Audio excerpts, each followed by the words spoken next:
haciendo cosas, entonces tendría que definir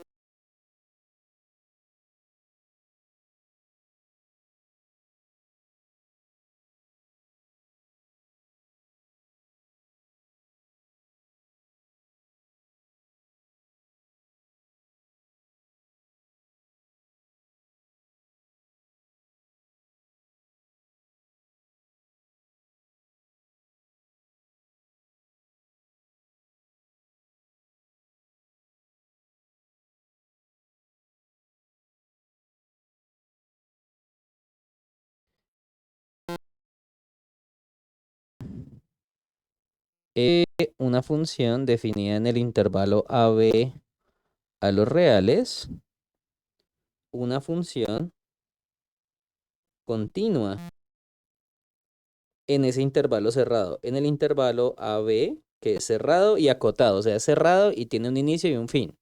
Por ejemplo, el intervalo 1, 4, el intervalo -2, 8.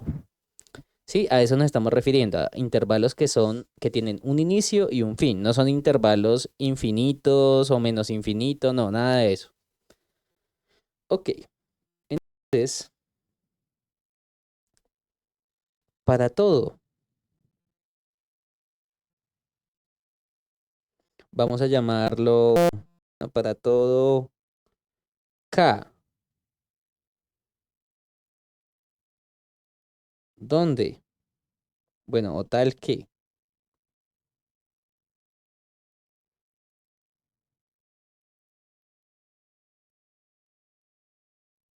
K pertenezca a la imagen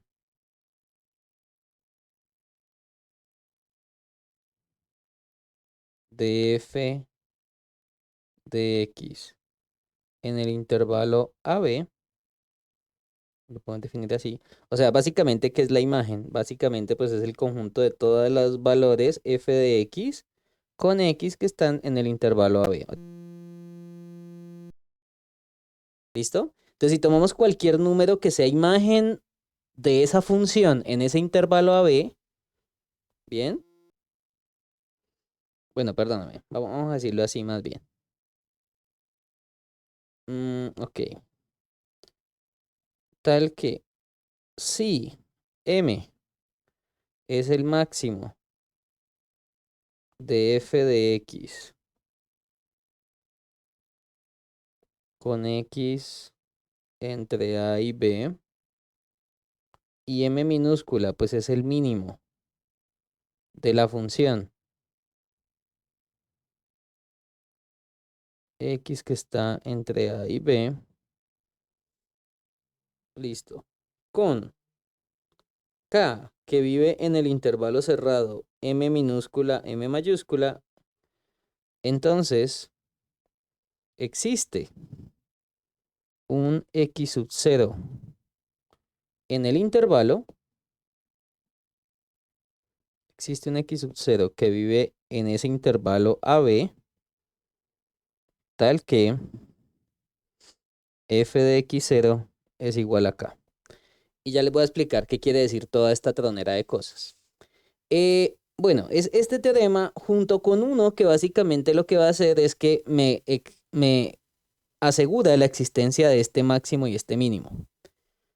Porque es que hay una cosa rara, es que ustedes me pueden decir, profesor, bueno, yo tengo un intervalo, ¿cómo puedo asegurar que el valor más grande de la función y el valor más pequeño de la función existe? Porque es que recuerden que hay funciones, por ejemplo, que tienen comportamientos que por un lado se van para infinito o que el otro lado se va para menos infinito. Entonces, aquí me están asegurando que ese máximo y ese mínimo de la función existen. O sea que básicamente va a tener un comportamiento así. Digamos, acá sube, aquí baja. Y me están diciendo que se alcanza este valor más grande y este valor más pequeño. ¿Listo? Entonces ahí hay unas cosas como raras. Entonces, el teorema del valor intermedio, bueno, realmente necesita también este otro teoremita que pues no le vamos a poner nombre, pero sí lo quiero poner primero. Espérate, lo pongo primero. Acá.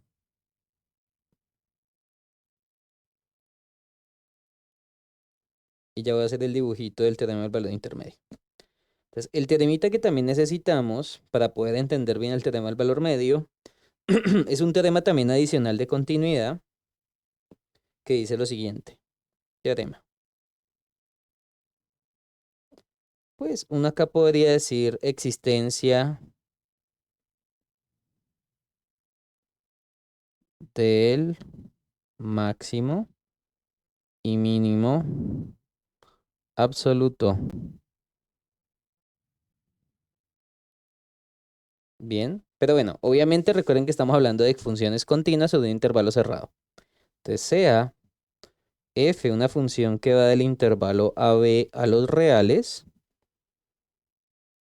continua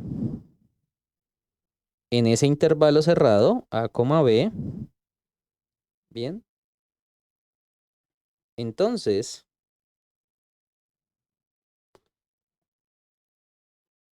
el máximo de las imágenes de las f con la x entre a y b, que es el que estamos llamando m mayúscula abajo, y m minúscula, que es el mínimo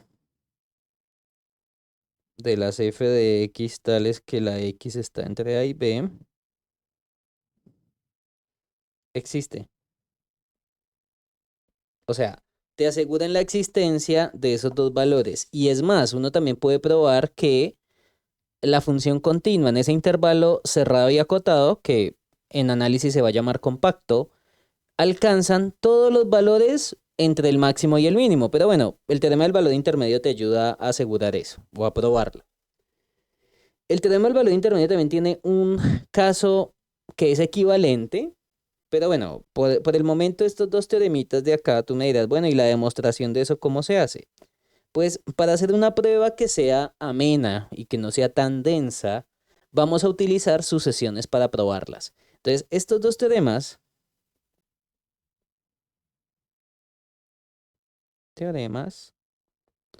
los demostraremos como aplicación de sucesiones. Serán los primeros teoremas que vamos a probar, ¿listo?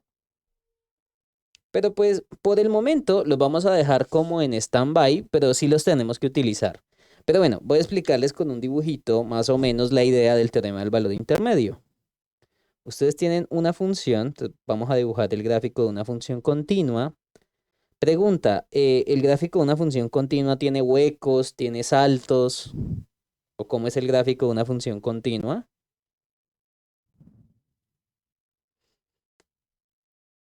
Aló. Es un gráfico a mano alzada. Ujú. Entonces, por ejemplo, si iniciamos acá y si termina en un punto, por ejemplo acá, pues podemos decir, por ejemplo, que aquí este es el valor de A y este es el valor de B. ¿Vamos bien? Ese sería el intervalo AB.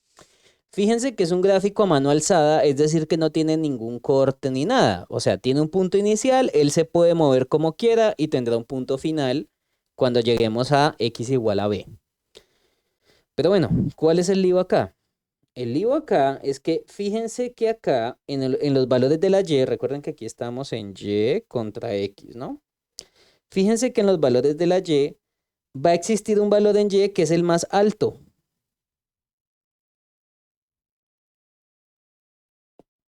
Que en este caso sería este valor que está ahí. ¿Sí se dan cuenta? Que en el gráfico el valor más alto sería este valor que se toma en esta punta que está aquí. Y ese valor en y, pues es el que llamamos el m mayúscula. Este valor aquí sería el m mayúscula. ¿Bien? Y hay otra cosa interesante. Ustedes me dirán, bueno, profesor, listo, este es el máximo. Perfecto. Y también el mínimo está ahí, ¿no? El mínimo en dónde se alcanza. O sea, el valor más pequeñito, fíjense que se alcanza por aquí abajo, ¿no? Y si ustedes quieren con una línea horizontal, pueden ir mirando dónde se toca. Ahí. Entonces, en este caso, este valor que está acá alcanza el valor mínimo. Recuerden que cuando hablamos de máximo y mínimo, podemos estar hablando del valor en la X donde se alcanza o el valor en la Y que se toma, ¿ok? Aquí estamos hablando del valor en la Y. ¿Listo? Y ustedes dirán, bueno, y en el teorema aparecía una K, ¿no? Porque yo había tomado por aquí que para todo K, tal que K está en el intervalo M minúscula, M mayúscula. O sea, estamos tomando todos los valores entre el más grande y el más pequeñito. Bueno, o el más pequeñito al más grande. Entonces, si ustedes dicen que K, por ejemplo, es una línea horizontal que está encerrada entre el M mayor, o sea, el M del máximo, y el M minúscula, que es el del mínimo, fíjense que si ustedes empiezan a mover esta línea, este sería el valor de la K. Voy a poner aquí en un ladito Y igual a K. Fíjense que para cualquier valor de K entre la M mayúscula y la M minúscula, ustedes siempre van a poder encontrar un valor de X tal que la función toma ese valor en la Y. Si se dan cuenta, por ejemplo, si ustedes toman la Y igual a K aquí, ¿qué valor de X podemos tomar que sea imagen de ese valor Y igual a K? Ah, pues usted me puede decir, pues profesor, mire que este valor que está acá, este punto, como está cortando el gráfico, quiere decir que este valor de X es la imagen para ese valor de Y. ¿Sí se dan cuenta? O sea, en ese caso, yo estaría diciendo que la K es f de x0. Ese es el x0 que estoy hablando. ¿Vamos bien hasta acá?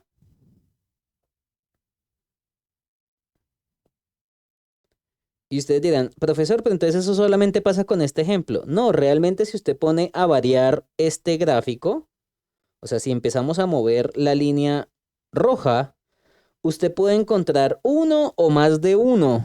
Por ejemplo, miren que ustedes si se paran por acá, ¿cuántos valores de x0 que pueden encontrar? Bueno, en este caso hay un montón, porque este me sirve, este me sirve, este me sirve y este también.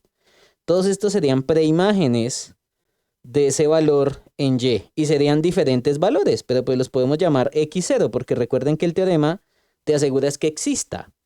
Y si te estoy asegurando que existe al menos uno, pues lo que estamos queriendo decir es que puede haber más de uno, no necesariamente tiene que haber uno solo. Entonces este podría ser tu x0 del teorema, o este, o este, o este. ¿Vamos bien hasta acá?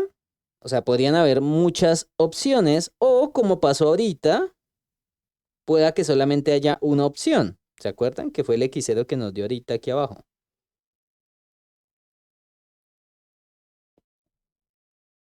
Por ejemplo, si nos paramos acá, bueno, hagámoslo un poquitico más acá. Ahí. Entonces, ahí en ese caso, ¿cuántas opciones de preimagen hay? Bueno, solamente hay una porque la línea corta el gráfico solo una vez. Y por acá este sería X0. Y pues el valor de Y pues sería f de X0. Esto es igual a f de X0. ¿Listo? Entonces, eso es lo que me dice el teorema. El teorema me dice que, mira, si tú tomas cualquier valor que está entre el máximo y el mínimo, siempre puedo encontrar una preimagen en la función que sea imagen de ese valor de K. Y ese es un teorema muy fuerte. Bien, porque no importa el valor que ustedes escojan entre el máximo y el mínimo, siempre van a poder encontrar una preimagen. Bien, pero como les decía, así gráficamente pues se ve, bueno, relativamente bonito. Y esta es y igual a f de x, ¿no? Esta es la función original.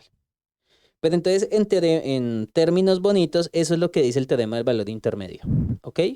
Que ustedes siempre pueden encontrar una preimagen para cualquier valor k que esté entre el máximo y el mínimo de esa función. Entonces, ahí hay varios problemas, porque ustedes me podrían decir, profesor, y en un intervalo así cerrado a b, ¿por qué no pasa esto? Por ejemplo, porque aquí no puede haber una asíntota. ¿Vamos bien? Por ejemplo, que haga algo así y por aquí se vaya hacia abajo.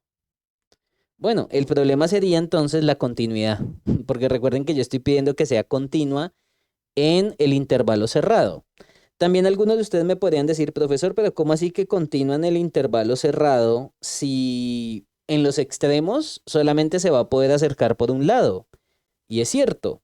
O sea, ustedes dirán, ¿cómo se define la continuidad en un intervalo cerrado si en los extremos, por ejemplo, cuando ustedes están aquí en el intervalo AB, o sea, por aquí está el A y por aquí está B, Fíjense que cuando ustedes analizan continuidad, solamente pueden tomar valores en el conjunto que me están diciendo. O sea, solamente puedo tomar valores en el intervalo AB.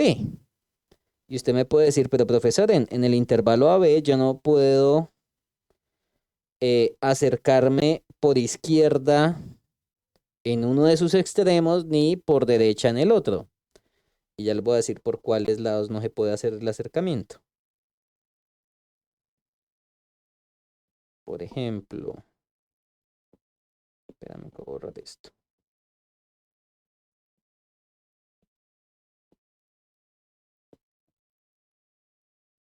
Ahora sí. Perfecto. Entonces, por ejemplo, fíjense que para el caso de A, usted solamente se puede aproximar por la función por el lado derecho, ¿no? Pero por el izquierdo usted no puede. Entonces no podríamos hablar de límite bilátero en el extremo A.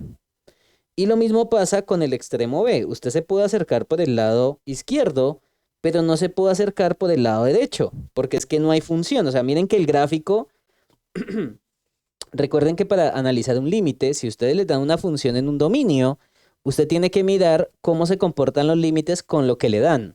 Entonces, por el lado derecho de A, bueno, usted se puede acercar por acá, ¿verdad? Que eso era lo que hacíamos en el primer examen parcial. Por el lado aquí de B también se puede acercar por este lado, pero no se puede acercar por el lado izquierdo en A o el lado derecho en B. Entonces, ¿cómo se define la continuidad en intervalos cerrados? Bueno, básicamente es que los límites laterales en los extremos donde existan, pues deben, o sea, donde se puedan calcular, perdón, deben existir. Entonces, para ser un poquito más claros, la función es continua en el intervalo AB, f es continua en el intervalo cerrado A, B, sí se puede dividir en dos condiciones. La primera, pues que f es continua en el intervalo abierto AB, pero aquí sí lo estamos viendo con continuidad bilátera, ¿no? ¿Listo? Porque acuérdense que cuando hablábamos de continua, quería decir que eran límites biláteros. ¿Bien? Pero ustedes en este intervalo, en un intervalo cerrado AB, en los únicos puntos donde se pueden acercar por ambos lados es en los que están dentro del intervalo. Por ejemplo, por aquí, por aquí, por aquí o por aquí. Ahí ustedes sí pueden hablar de límites biláteros. Pero en los únicos puntos donde no podemos asegurar los límites biláteros son en los extremos del intervalo, que en este caso son A y B. Pero bueno, entonces la continuidad bilátera se tiene en el interior del intervalo AB y la continuidad lateral pues sería en los casos de A y B que tocaría mirar cuándo cierto límite existe por derecha o por izquierda. Entonces F es continua por... Entonces vamos a ver, para A recuerden que el límite solo se puede hacer por la derecha, ¿no? Porque estamos por este ladito. Entonces acá vamos a hablar de continuidad por derecha. En X igual a A. Y para B, pues también se va a tener una continuidad, pero entonces ahorita sería por cuál lado. Pues sería la continuidad por izquierda. En X igual a B.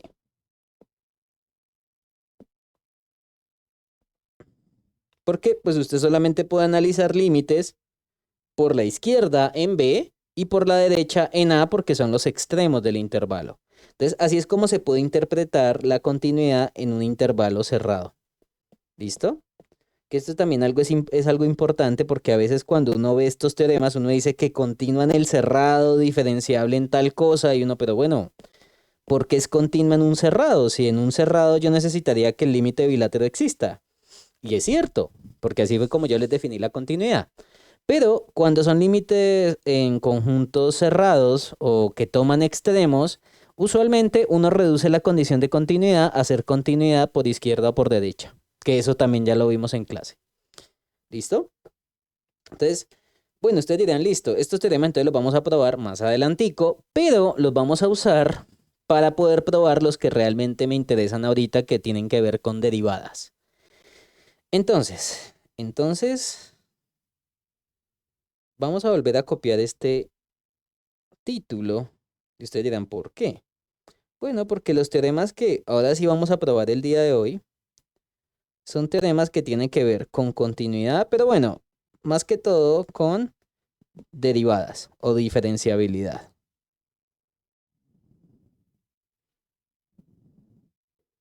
Teoremas de diferenciabilidad en un intervalo cerrado y acotado.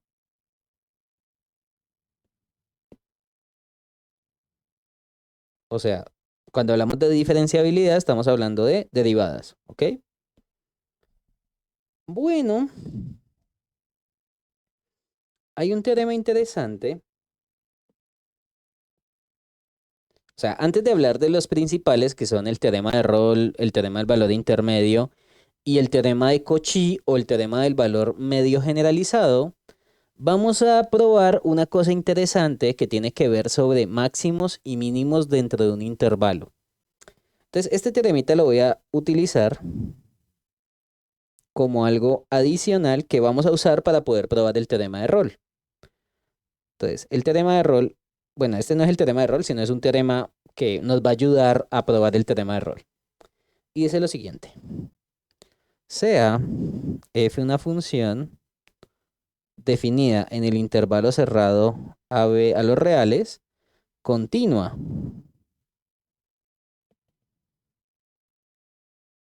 en el intervalo cerrado AB. Acuérdense que cuando hablamos de continuidad en el intervalo cerrado estamos hablando de esto, ¿no?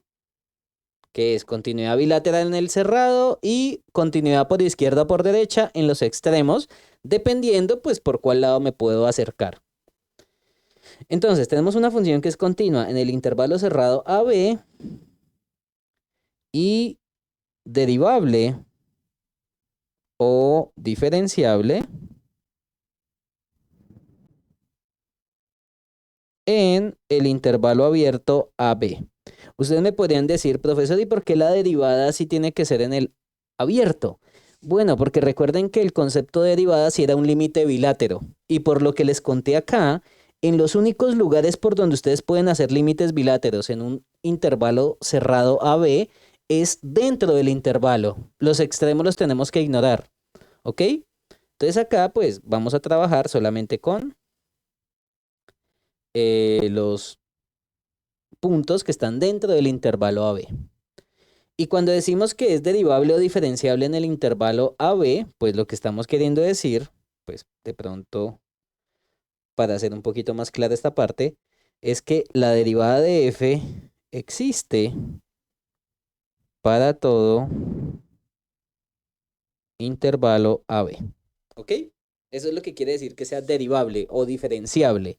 Que la derivada existe, ¿en dónde? En el conjunto que te digan. Entonces, como acá me están diciendo que es derivable o diferenciable en el intervalo AB, quiere decir que la derivada existe para cualquier x en ese intervalo abierto AB. Para todo x que pertenece al intervalo abierto AB. Listo, entonces tenemos una función continua en el cerrado y derivable o diferenciable en el abierto AB. Bueno, ¿qué nos dice este teorema? Sí, m, que es el máximo de las f de x con x en el intervalo AB. Bueno, el teorema lo vamos a hacer con el máximo, pero también es válido si le cambiamos máximo por mínimo. O sea, el teorema también es válido con el mínimo, pero se los voy a poner como en paréntesis para tener en cuenta una cosita. Entonces, si m es el máximo de la función, o sea, estamos hablando acá, ¿no? Tenemos una función, tiene su máximo, ¿ok?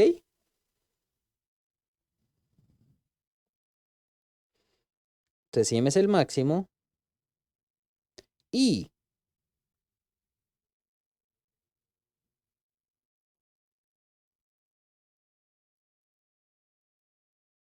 si m se alcanza en un x0 que está en el intervalo abierto AB, ¿qué es lo que queremos decir esto? O sea, ¿qué quiere decir que m se alcanza en un x0 en el intervalo AB?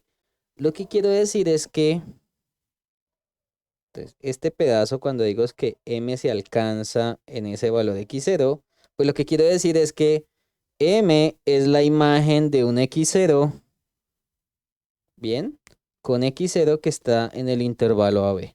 Ustedes me dirán, profesor, pero ¿por qué m se alcanza ahí si yo no he probado eso? O sea, ¿cómo sé que el máximo se alcanza?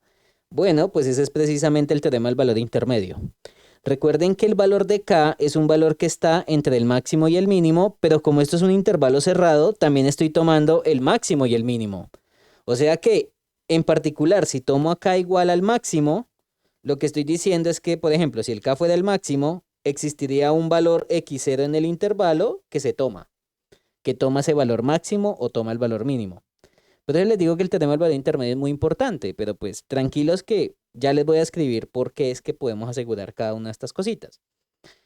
Bien, entonces si m es el máximo y si m se alcanza en un x0 en el interior, entonces obligatoriamente la derivada en x0, adivinen cuánto tiene que ser.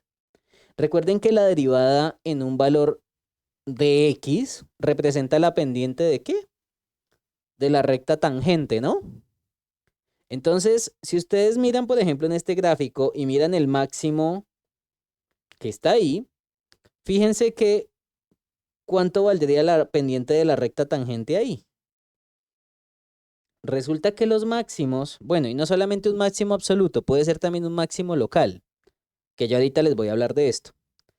Por ejemplo, si ustedes miran la pendiente de la recta tangente de un máximo, es una recta que es horizontal. O sea que en este caso, la pendiente de la recta tangente es ¿cuánto?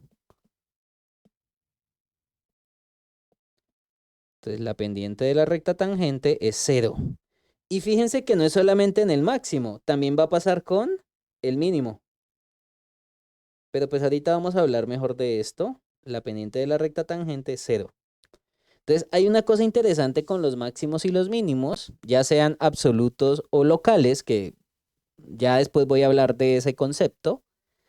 Y es que las pendientes de las rectas tangentes en un valor de máximo o mínimo, siempre esas pendientes son 0, o sea, son rectas horizontales. ¿Bien?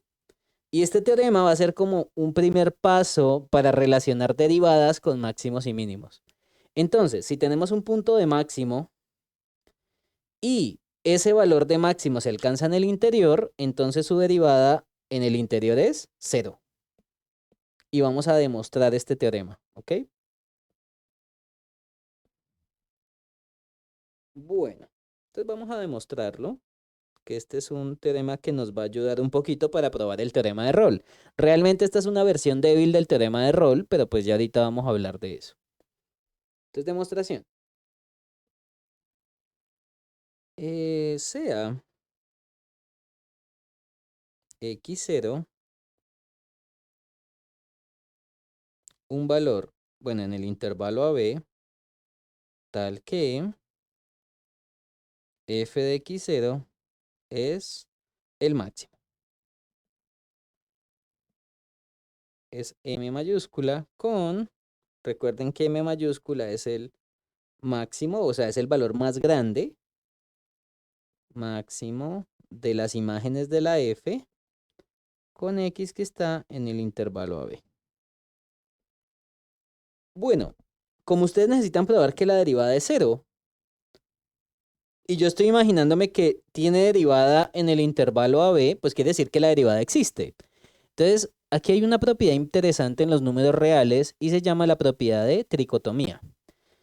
Es decir, si ustedes tienen un número puede cumplir tres condiciones, pero solo una de esas tres condiciones.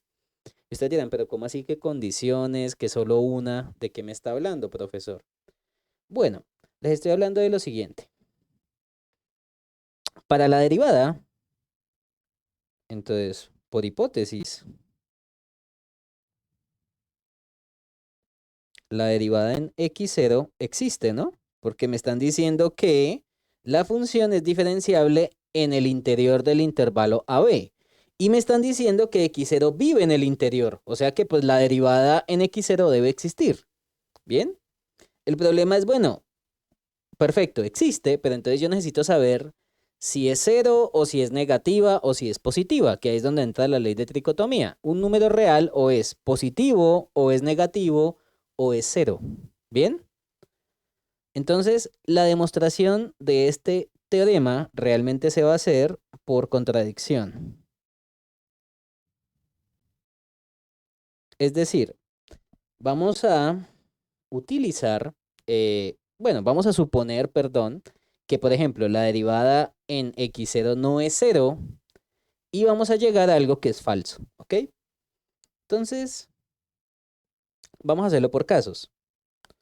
Primer caso es que imagínense que la derivada en x0 es negativa, o sea, es un valor L y es negativo, por ejemplo.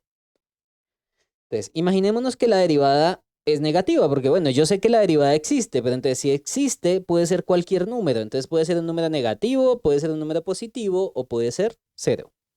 Entonces, si la derivada es negativa, voy a ponerles en una nube un teorema que yo les probé a ustedes en clase cuando vimos límites.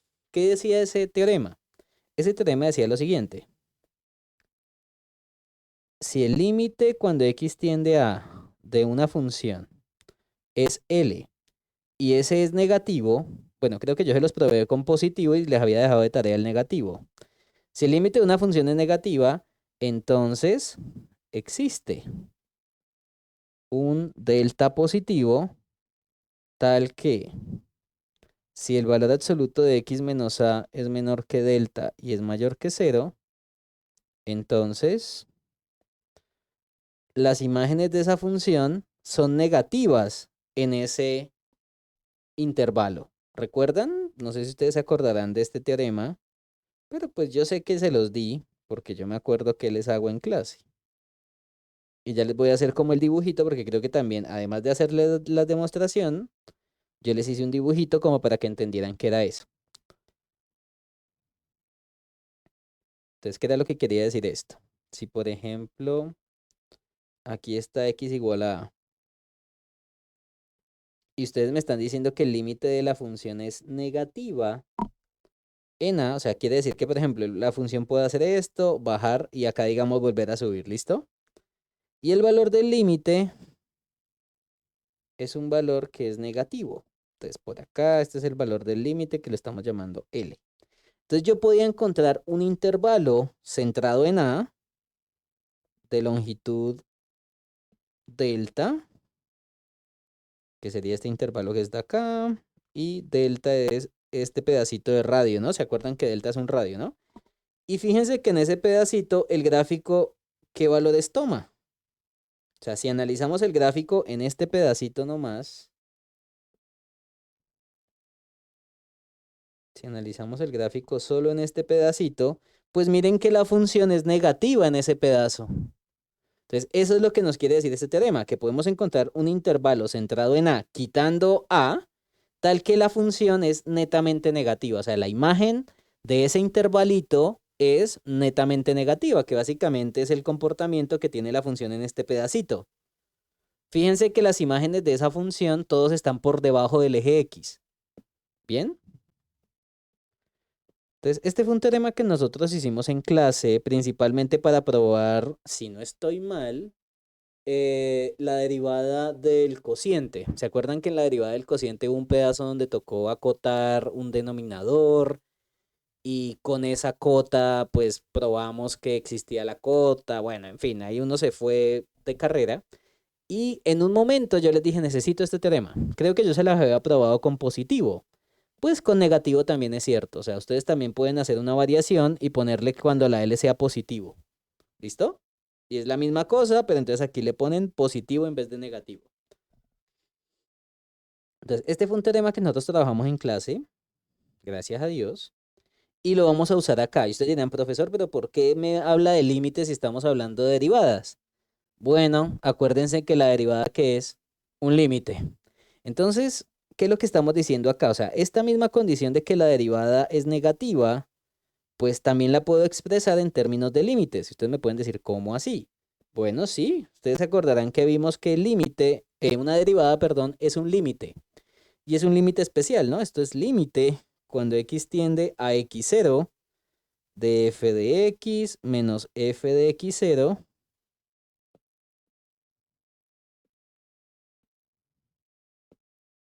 entre x menos x0. ¿Vamos bien? Entonces fíjense que transformamos la derivada como un límite. Y ustedes dirán, profesor, pero bueno, ¿y quién es mi f de x en el límite si ahí tengo un cociente todo feo? Bueno, aquí estábamos hablando de una f que era lo que estaba dentro del límite. En este caso lo que está dentro del límite es todo esto. O sea que todo esto haría el papel de su f minúscula arriba en el teorema. Entonces, si el límite de esa función, que es toda esta cosa que está acá, o sea, toda esta división que está acá, es negativa, pues yo puedo asegurar la existencia de un delta. Entonces, existe un delta positivo, que es un radio, ¿no? Tal que si el valor absoluto de x menos x0, ya no podemos poner a porque el valor que estamos mirando es x sub 0. Pero bueno, también le podríamos haber puesto a, pero no, quiero utilizar otra letra. Menor que delta y menor que 0. Entonces, la función, que es esta cosa que está acá, es negativa.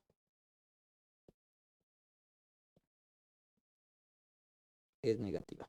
Y bueno, y si quieren vengan también y les pongo acá colorcitos para que vean que realmente lo que estamos haciendo pues es utilizar este teorema, solamente que aquí no es a, sino que es x0 el límite. Entonces acá sería x0, y el que faltaría sería el f de x. ¿Listo? Entonces, este teorema es el que nos va a servir para poder mostrar la contradicción. Entonces, si el límite o si esa derivada es negativa, quiere decir que este cociente debe ser negativo en un intervalo cercano a x0. ¿Listo? Entonces acá viene lo interesante. Bueno, fíjense que un valor, bueno, para recordar, bueno, la condición más principal de un máximo, pues es que él es un valor, perdón, donde él es mayor o igual que cualquier otro valor que exista. ¿Listo? Entonces, si m es el máximo de la función tomando x en el intervalo AB cerrado, entonces una condición que debe cumplir es que m es mayor o igual que f de x para todo x que está entre a y b. Ustedes dirán, profesor, ¿cómo así que m es mayor o igual que f de x? Bueno, lo que estoy diciendo, cuando hicimos el dibujo de acá, fíjense que este valor de m es más grande o igual a cualquiera de los que están aquí abajo. O sea, si ustedes lo comparan con cualquiera que vive acá, estos valores o son más pequeños o iguales que la m mayúscula. Y esa es una propiedad que cumple los máximos, ya sean máximos absolutos o máximos relativos, que ya les estaba diciendo, esa definición la vamos a ver con más claridad la próxima clase. ¿Listo? Pero con el concepto de máximo, que es el más grande en ese intervalo, listo, podemos hacerlo. Entonces, el valor de máximo es el valor de las f de x, o sea, comparándolas con las f de x, es el valor más grande de las f de x, pero también puede llegar el caso en donde se tome ese valor más grande en las imágenes de la función. ¿Listo? Entonces, una condición del máximo es esta, o sea, esta va a ser la condición que me va a generar la contradicción, ¿listo? Por eso quería escribirla para que la tengamos en mente. Entonces, si tenemos el valor máximo, pues bueno, como su palabra lo indica, tiene que ser el más grande de las imágenes que hay en la función. Entonces, si usted llega a encontrar un valor de imagen que sea más grande que el máximo, pues ahí está su contradicción. ¿Listo? O sea, las imágenes de la función no se pueden pasar del máximo. O sea, no pueden ser más grandes que la M mayúscula. Y ustedes dirán, profesor, pero usted de dónde me está hablando M mayúscula si yo no veo ninguna M mayúscula ahí. Bueno, sí, aquí hay una M mayúscula y es precisamente la imagen de f de x0. ¿Se acuerdan que habíamos dicho por aquí arriba que f de x0 era precisamente M? Mm, acá. Fíjense que nosotros habíamos dicho que la imagen de f de x0 era m mayúscula precisamente. Entonces realmente aquí estaba escondida. Ah, espérate un momentico. Voy a ponerlo con un azul más oscuro. Listo.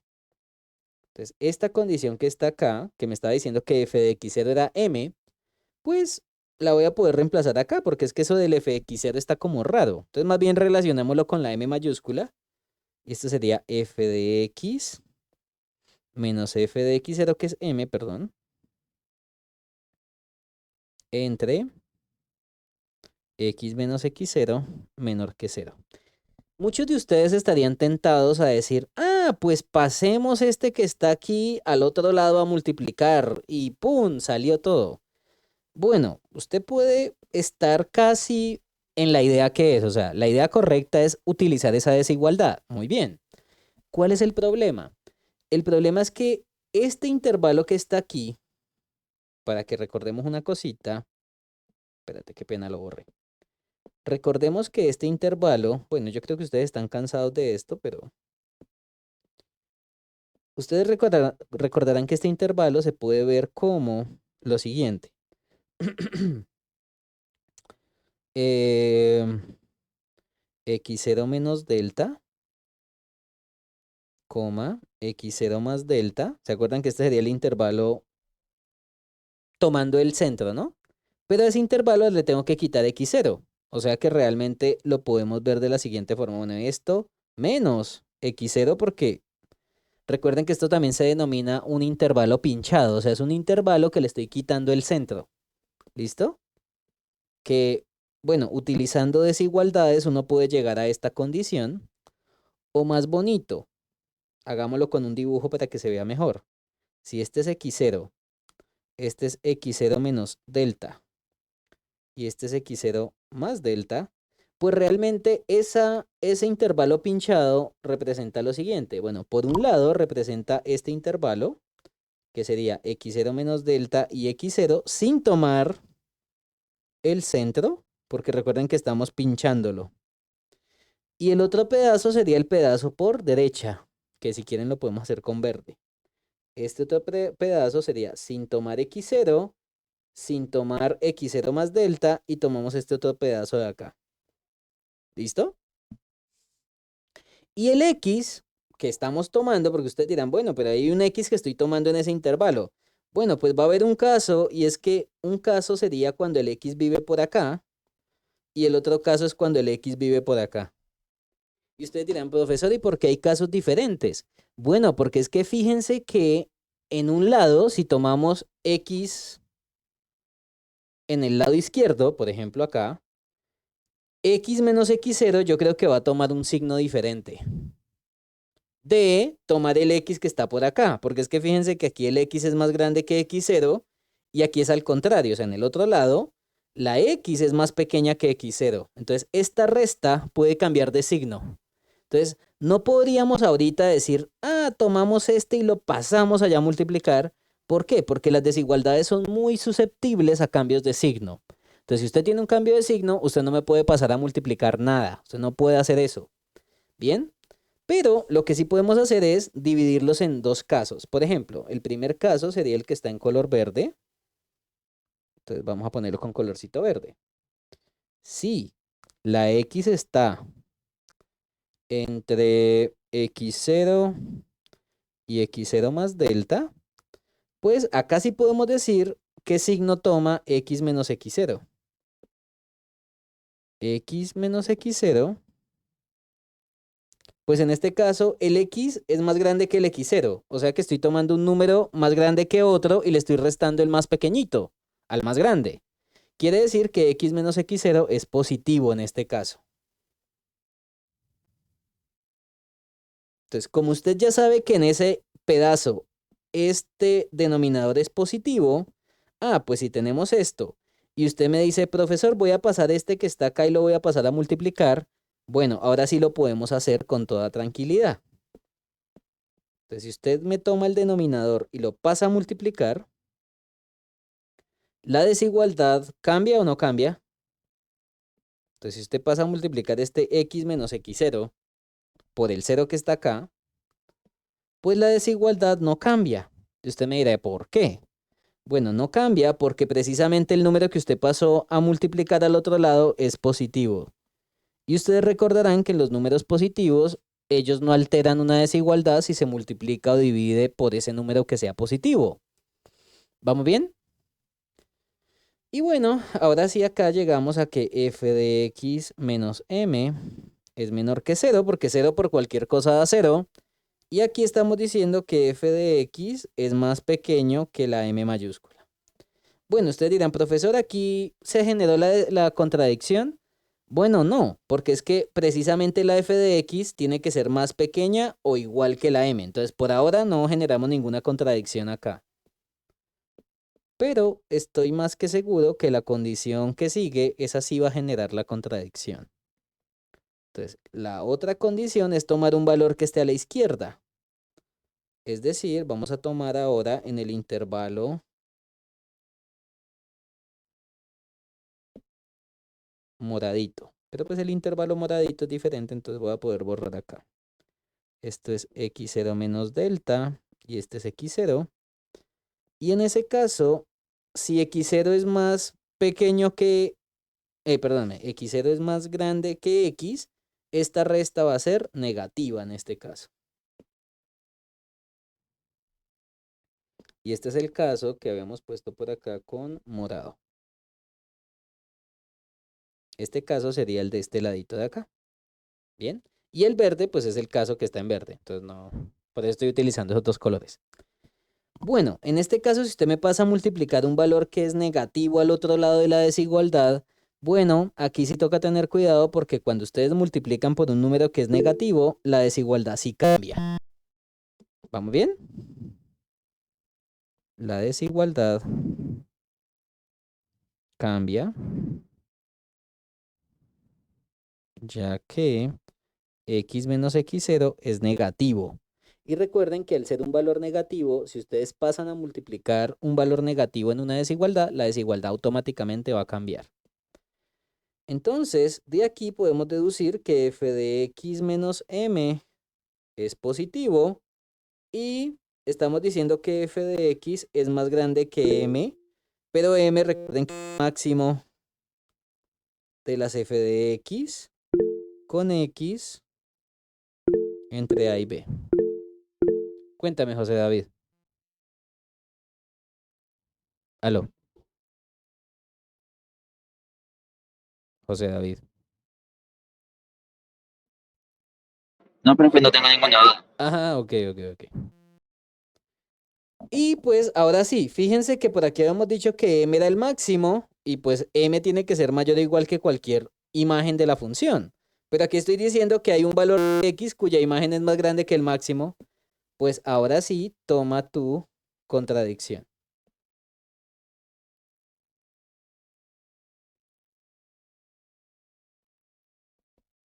¿Listo? Entonces, ¿en dónde está mi error? O sea, ¿por qué llegué a algo que era falso? Bueno, pues yo llegué a algo que era falso precisamente por suponer que la derivada era negativa. ¿Ok? Ahí es donde estaba mi error. Entonces, con el método de contradicción, pues si suponemos que la derivada es negativa, vamos a llegar a una contradicción en este caso. Entonces, lo que quiere decir es que la derivada en x0 no puede ser negativa. Eso es lo que concluimos con el método de demostración por contradicción. ¿Listo? Bueno, y ustedes dirán, profesor, ¿y ahora cómo hacemos el otro? Bueno, es que el otro va a ser igual. O sea, el otro caso, que ¿cuál sería? Supusimos que era negativa, llegamos a una contradicción. Pues el segundo caso es análogo, que es cuando la derivada es positiva. Segundo caso, cuando la derivada es positiva. Bien. Entonces, este caso es análogo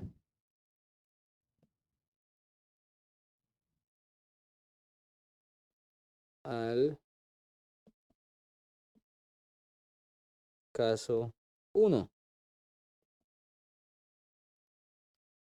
Me hacen el favor y lo hacen, por favor. Bien. Porque de nuevo, básicamente el proceso va a ser el mismo, o sea, no voy a cambiar nada, pero lo que sí es que voy a utilizar este mismo teorema, pero con mayor, o sea, como ya ahorita aquí no es menor, sino que sería mayor, yo les había dicho, ese teorema yo ya se los había probado y cuando es mayor, pues es copiar y pegar y la construcción es la misma, pero entonces en ese caso es suponiendo que si el límite es positivo, tiene que haber un intervalo centrado en A donde las imágenes son positivas. ¿Listo? Y de nuevo, si ustedes hacen la misma construcción, van a llegar a alguna contradicción con la definición de máximo. Y ustedes dirán, profesor, bueno, ¿y si fuera con mínimo, la prueba también es igual? Sí, la prueba es la misma. ¿Por qué? Resulta que el mínimo, la condición en vez de ser el más grande de las imágenes, o sea, comparándolas con las imágenes, más grande o igual, sería más pequeña o igual. Entonces, por ejemplo, si ustedes hubieran tomado la M minúscula en vez de la M mayúscula, ya la contradicción la hubiéramos hecho aquí.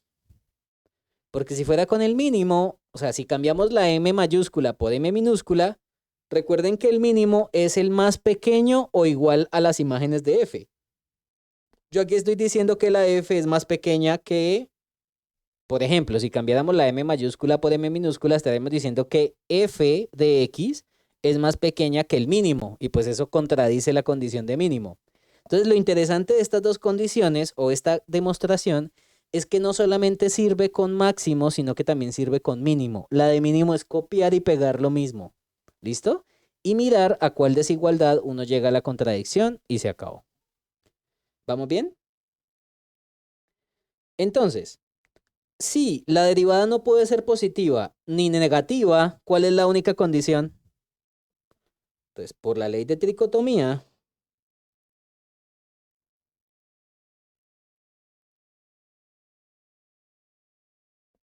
pues si un número no puede ser positivo ni negativo, automáticamente debe ser cero. La derivada en x0 es cero. Terminada la demostración. ¿Listo? Es bien bonita esta prueba, a pesar de que todavía no es el teorema de rol, pero es un teorema que es bien interesante. ¿Listo?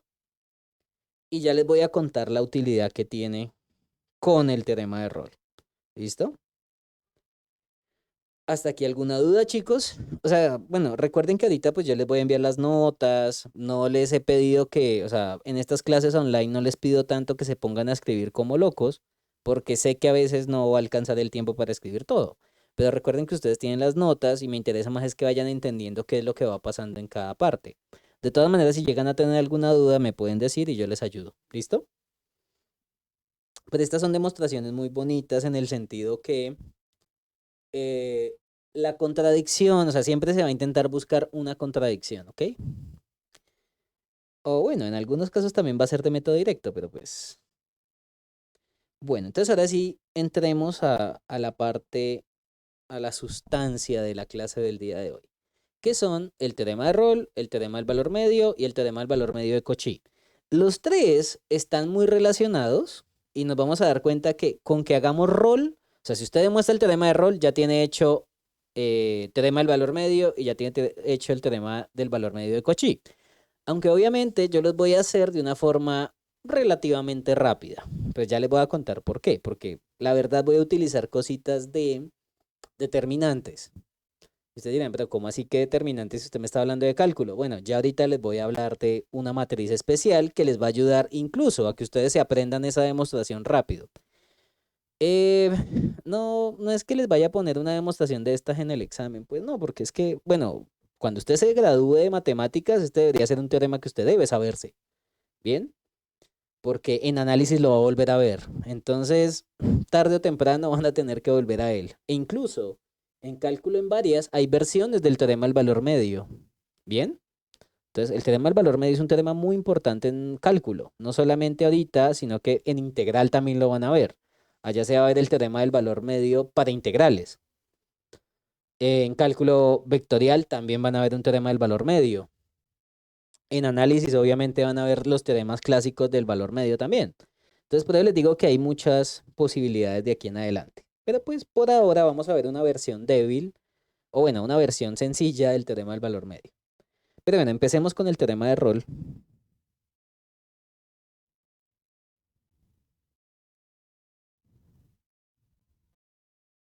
Teorema de Rolle. ¿Qué nos dice el teorema de Rolle?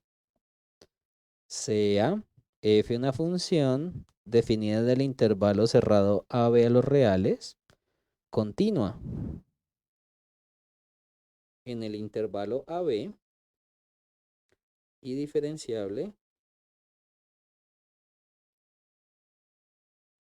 en el intervalo abierto a, b. O sea, fíjense que estos teoremas, tanto Rolle, valor medio y valor medio generalizado, o también llamado teorema de Cauchy, esos teoremas siempre tienen un copy-paste, o sea, siempre se copia y se pega algo, que es estas dos cositas.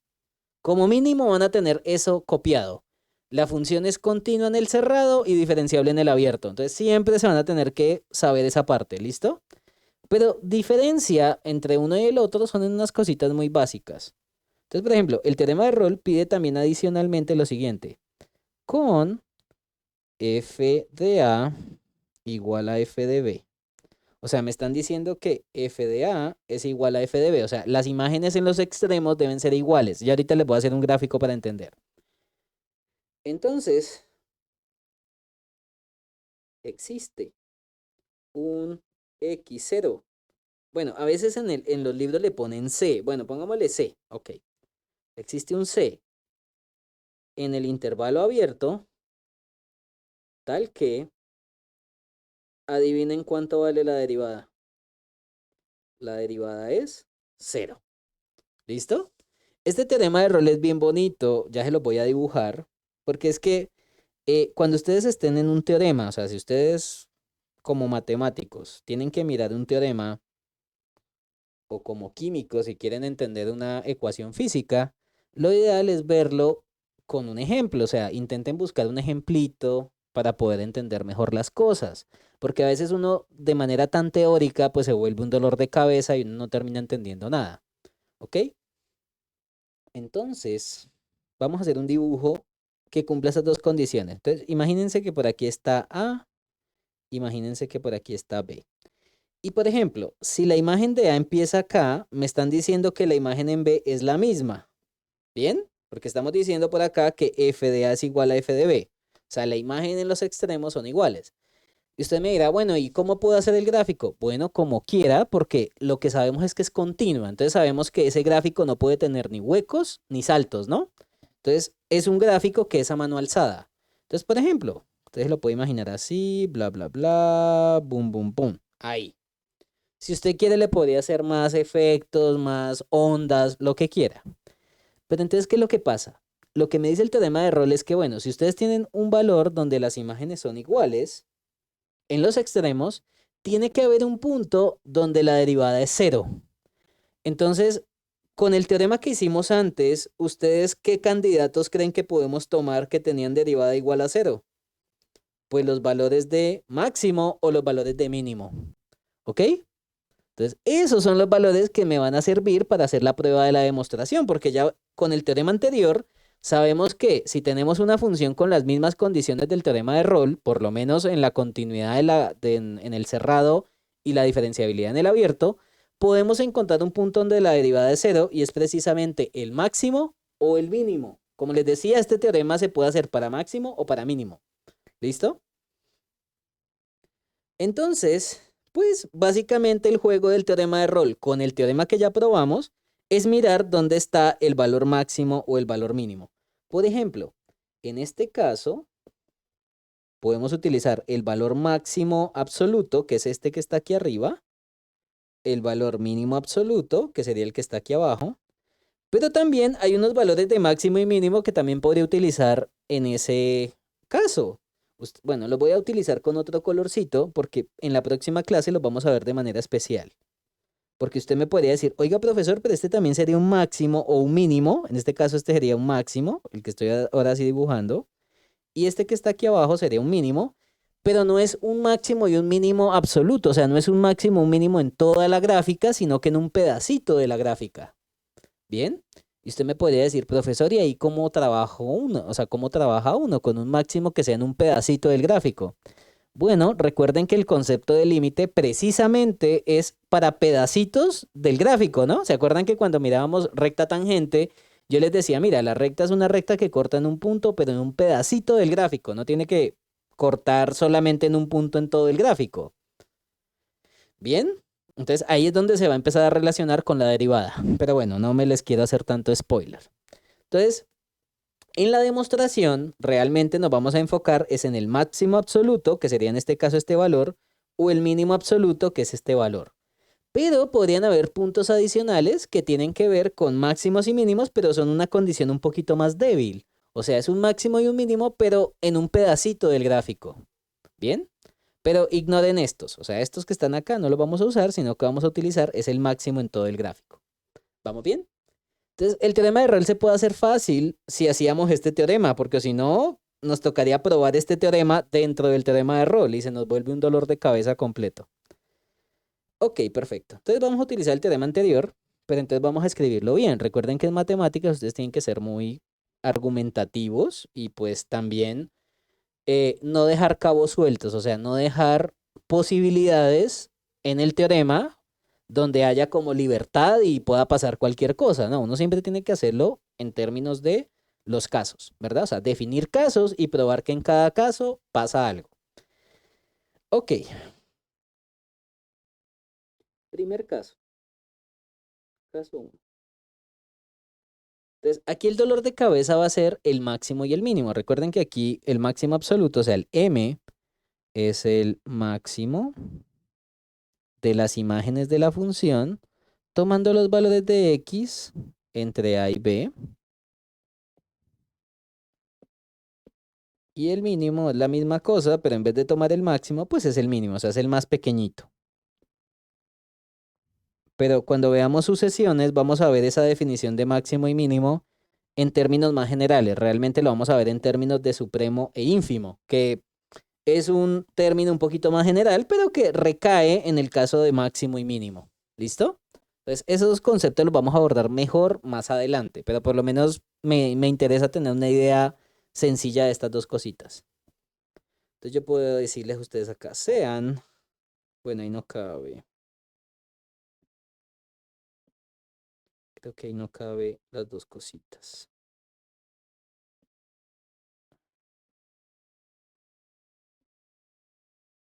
Ujú, yo creo que ahora sí caben. Esta sería la M minúscula y la M mayúscula. Ok, perfecto. Pues, coma, entonces sean, pues M mayúscula el máximo y M minúscula el mínimo. ¿Ok? Entonces, el primer caso. Ustedes dirán, pero ¿qué casos vamos a hacer ahí? ¿Cómo así qué casos? Bueno, el primer caso es que M y M minúscula se alcanzan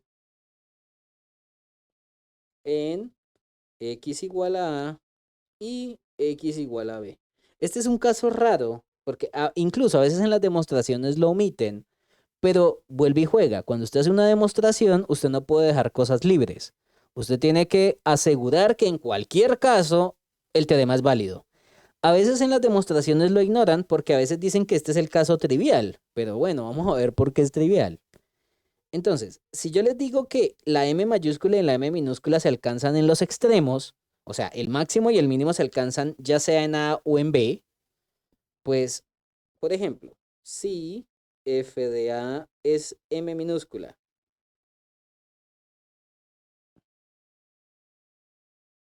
o más bien, M, vamos a hacerlo así más bien, M se alcanza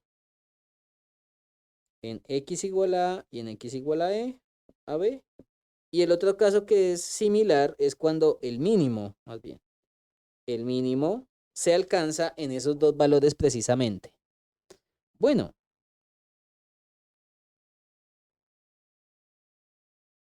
fíjense que si eso es verdad, por ejemplo, si el máximo o el mínimo se alcanza en A y B, yo estoy diciendo que M es igual a F de A y es igual a F de B. Pero a mí me habían dicho por aquí,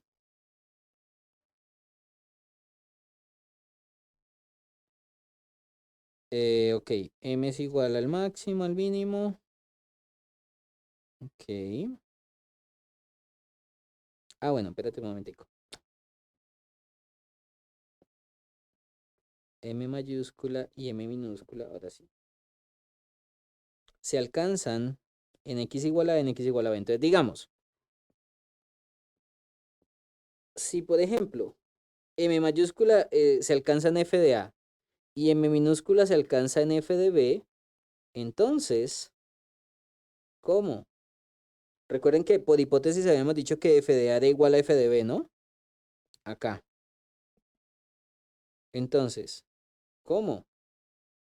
F de a es igual a f de b, pues lo que queremos decir es que la m mayúscula es igual a la m minúscula, porque estamos diciendo que este valor es igual a este. ¿Bien? Y si f de a es igual a f de b, pues estoy diciendo que el máximo y el mínimo son iguales. Y ustedes dirán, uy, profesor, ¿y ahí qué pasa? Bueno, en el caso en el que el máximo y el mínimo son los mismos en una función definida en un intervalo cerrado, pues en este caso, f de x es una función constante. Por eso es que a veces dicen que este es el caso más trivial. Y ustedes dirán, profesor, ¿y por qué f de x es constante? Bueno, porque recuerden que la f de x pues va a estar entre el mínimo y el máximo, ¿verdad? O sea, si estamos comparando el máximo y el mínimo de una función, la imagen de cualquier x está entre el más grande y el más pequeño. Pero yo les estoy diciendo que el más grande y el más pequeño, ¿cómo son? Iguales. Entonces, si m mayúscula es igual a m minúscula, yo estoy diciendo que, por ejemplo, m mayúscula menor o igual que f de x menor o igual que m mayúscula. Porque estamos diciendo que la m minúscula es igual a la m mayúscula.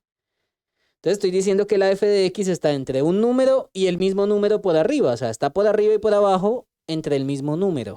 Pues lo que quiere decir esto es que f de x es el valor máximo o el valor mínimo para todo x en el intervalo AB.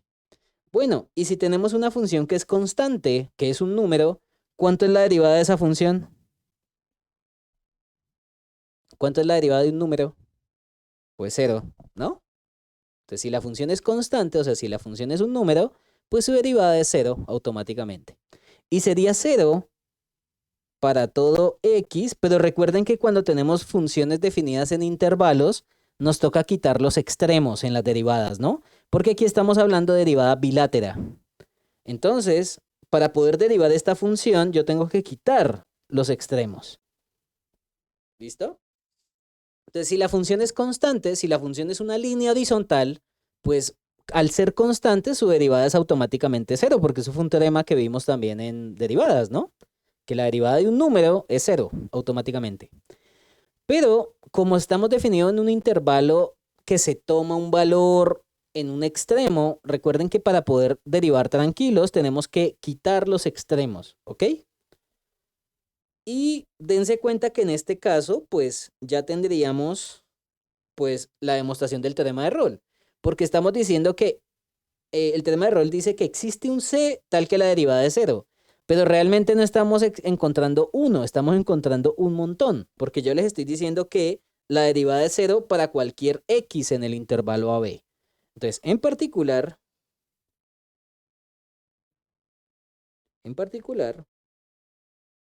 fijando un c que esté en el intervalo A, B, pues se cumple la hipótesis del teorema de Rolle. Porque recuerden que tenemos que probar que el teorema de Rolle es válido. Fijándose en AB, pues tenemos que su derivada en C es cero. Porque estoy diciendo que para cualquier X la derivada es cero, en particular para uno que yo fije, y a ese lo voy a llamar C. Entonces, por ese lado, perfecto. Demostramos el teorema de Rolle que sería en este caso. Entonces, en este caso era cuando el máximo absoluto y el mínimo absoluto se alcanzaba en los extremos. ¿Cuál es el otro caso? Bueno, el otro caso es cuando esa condición es falsa, es decir, el máximo o el mínimo no se alcanzan en los extremos. Alguno de los dos, no necesariamente tiene que ser los dos que no estén dentro. No, podría ser que el máximo o el mínimo se alcance, pero solamente en un extremo. Bien, o sea, el máximo se alcanza en uno, pero el mínimo tiene que estar, o sea, no se puede tomar en los extremos. Entonces, el caso 2 es negar esta condición.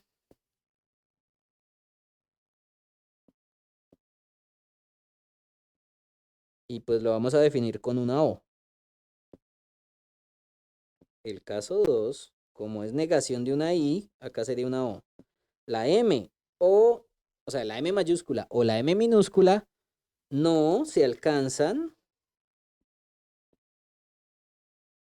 no se alcanzan en X igual a A o X igual a B. Ahí estamos utilizando también cositas de lógica, ¿no? Porque estamos negando una I y pues al negar una I se vuelve una O. ¿Bien? Entonces, lo que estamos queriendo decir es que la M o sea, el máximo o el mínimo no se alcanzan en los extremos, pero podría darse el caso de que alguno de ellos sí se tome. Entonces, por ejemplo, si el máximo sí se toma en A o en B, quiere decir que el mínimo no se alcanza. Porque recuerden que para que una O sea falsa, alguna de las dos debe ser falsa, ¿no? Perdóname, para que una O sea falsa, sí, alguna de las dos debe ser falsa, qué pena, sí. Puede que las dos sean falsas o una de las dos sea falsa. ¿Listo? Entonces, en este caso, en este caso,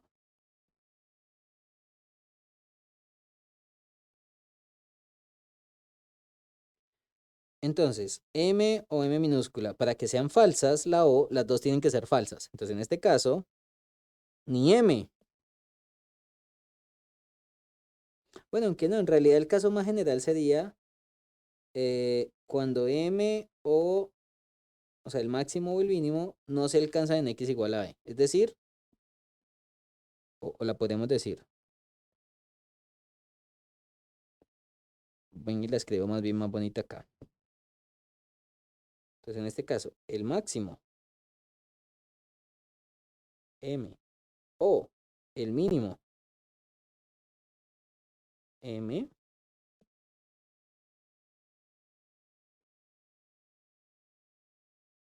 esta o esta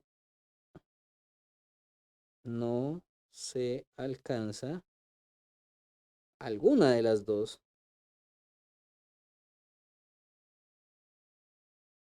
en X igual a A o X igual a B. ¿Bien? Esa sería la negación que realmente me interesa. Porque realmente alguna de las dos no se debe alcanzar. No me interesa que las dos no se alcancen exactamente. Podría darse el caso de que el máximo se alcance en X igual a A o en X igual a B, pero lo que me interesa es que el mínimo no se tome. Entonces, si el máximo se toma, el mínimo no.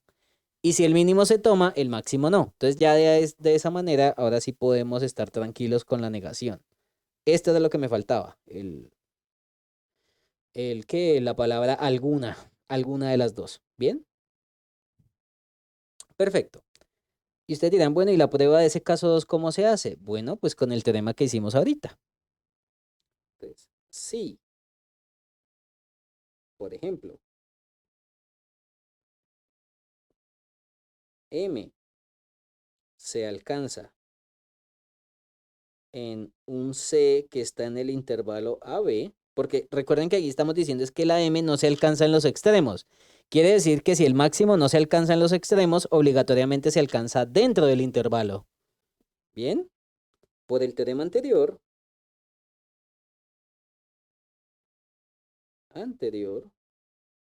para el máximo teníamos que la derivada en ese valor donde se alcanzaba el máximo era ¿cuánto?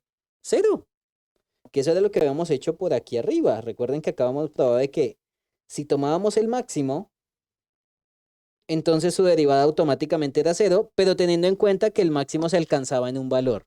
Entonces, como les decía, ahí hay varias cosas que tocaría utilizar para asegurar la existencia de ese x0, o sea, que en verdad se alcanza, que es el teorema del valor intermedio. Pero pues el teorema del valor intermedio lo vamos a ver con más tranquilidad en sus sesiones, porque es que la idea no era mezclar tanta cosa, ¿ok? Pero estos dos teoremitas, el de existencia del máximo y del mínimo absoluto, y el del teorema del valor intermedio, eso lo vamos a ver con sucesiones, ¿ok? Por el momento me interesa es que lo tengamos presente y qué es lo que dice. En el taller yo les voy a dejar algunos ejercicios de esto, pues para que sepan cómo se utiliza el teorema de Rolle, etcétera. Bien. Ok. Entonces, si por ejemplo M se alcanza en un C, y bueno, de manera análoga se puede hacer también si se alcanzara el mínimo, porque yo les había dicho a ustedes que si para el máximo era válido, para el mínimo la prueba se copia y se pega. Entonces, si por ejemplo el mínimo se alcanza en el interior, pues por el teorema anterior también podemos concluir que la derivada es cero. Entonces, con eso demostramos el teorema de Rolle. Entonces, en cualquier caso, ya sea que el máximo se alcance en los extremos o no, siempre va a poder encontrar un valor donde la derivada es cero. Y las imágenes en A y en B son iguales. A veces el teorema de Rolle se ve como un dolor de cabeza porque uno dice, Dios mío, ¿qué es lo que estoy haciendo acá? Eh, o sea, esto no tiene como algo fácil de ver o por lo menos de recordar, porque ustedes me podrían decir, profesor, y bueno, aquí estamos poniéndole una condición muy fuerte y es que la imagen en los extremos deben ser iguales, ¿no? Entonces ustedes me podrían preguntar, profesor, ¿y no hay una forma más general de verlo? Bueno, sí, y ese es el teorema del valor medio. El teorema del valor medio es una generalización del teorema de Rolle, o sea, es un teorema mucho más general, pero nos vamos a dar cuenta que tiene una interpretación geométrica más bonita que el teorema de Rolle. Así como les había escrito el teorema de Rolle, pues no les quería dar la interpretación geométrica, pero ahorita que veamos el teorema del valor, el teorema del valor medio, perdón, les voy a mostrar la forma geométrica y vamos a entender un poco más esta parte. ¿Listo? Entonces, ¿qué es lo que dice el teorema del valor medio? Teorema del valor medio. A veces en los libros pues le ponen las iniciales TVM, pues para no matarse la cabeza. Entonces, por TVM tal cosa, y uno, uy, Dios mío, ¿qué es TVM? Entonces, TVM es teorema del valor medio. ¿Qué dice el teorema del valor medio? Bueno, yo les había dicho que estos teoremas eran copiar y pegar siempre una cosa, ¿no? Precisamente estas dos cosas. Tenemos una función que es continua en un intervalo cerrado y acotado, y es diferenciable en el abierto. Entonces voy a correr esto con un poquitín y voy a escribir sea f continua en el intervalo AB y diferenciable en el abierto. Bien. ¿Qué nos dice el teorema del valor medio? Nos dice algo parecido al teorema de Rolle, pero hay un pequeño problema. Entonces, existe un C que vive en el intervalo abierto AB, tal que, y uno puede decir, ah, pues tal que la derivada es cero. No, la derivada ya no va a ser cero. La derivada, vamos a ver ustedes a qué me representan esto. F de B menos F de A entre X menos A. Entre B menos A, perdón, qué pena con ustedes.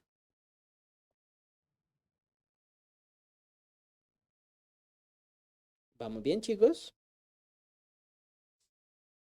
Entonces ustedes dirán, uy, profesor, se nos puso esto complicado. Bueno, realmente lo interesante del teorema del valor medio es recordar qué es lo que quiere decir esto. Recuerden que la derivada representa la pendiente de ¿qué? La derivada es la pendiente de una recta tangente. Y esto que está acá, ¿será que esto también se puede ver como una pendiente? ¿Ustedes qué dicen? Cuando ustedes hacen f de b menos f de a entre b menos a, ¿eso qué es?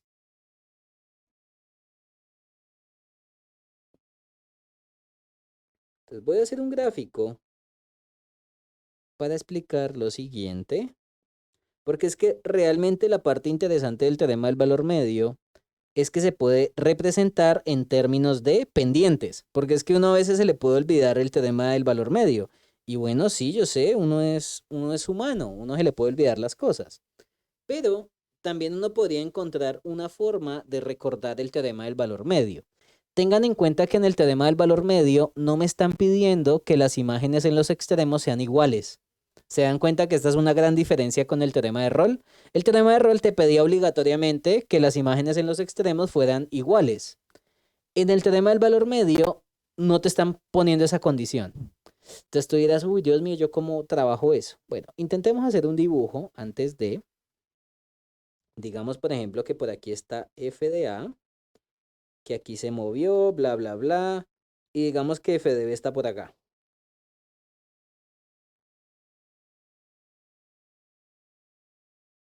Por aquí está A, por aquí está B. ¿Listo? Entonces, fíjense que si ustedes hacen esto, ya les voy a contar qué es lo que estamos haciendo acá. Yo creo que ahí queda bonito. Esto que está acá es la recta que pasa por qué puntos. Vamos a ver.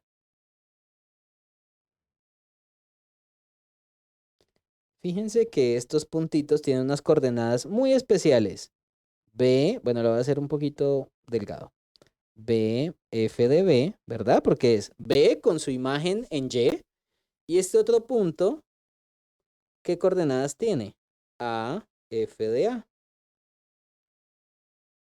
Y ustedes me dirán, profesor, ¿usted dibujó esa recta, ¿por qué la dibujó? Bueno, precisamente este valor que está aquí, adivinen de quién es la pendiente. Este valor que está aquí es la pendiente de la recta que une a los puntos, bueno, si lo ponemos en orden, B, F de B y A, F de A. Pues sí, porque recuerden que la pendiente ¿qué es? Y2 menos Y1, X2 menos X1. Ah, bueno, aunque si lo van a hacer con eso, entonces toca ponerlo al contrario. Ven y lo ponemos así. AF de A y BF de B. ¿Listo? O sea, estamos encontrando la pendiente de la recta que une a los extremos de esa gráfica.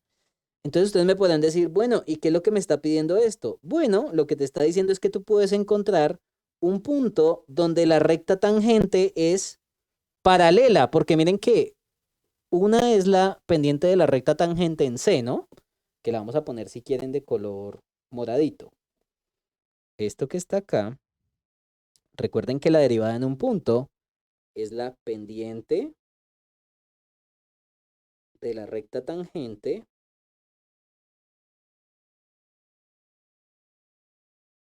a f de x en x igual a c.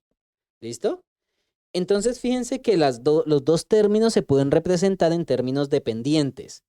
Entonces, si ustedes tienen una recta y esas dos rectas tienen la misma pendiente, ¿qué quiere decir eso? Si dos rectas tienen la misma pendiente, ¿cómo se llaman esas rectas?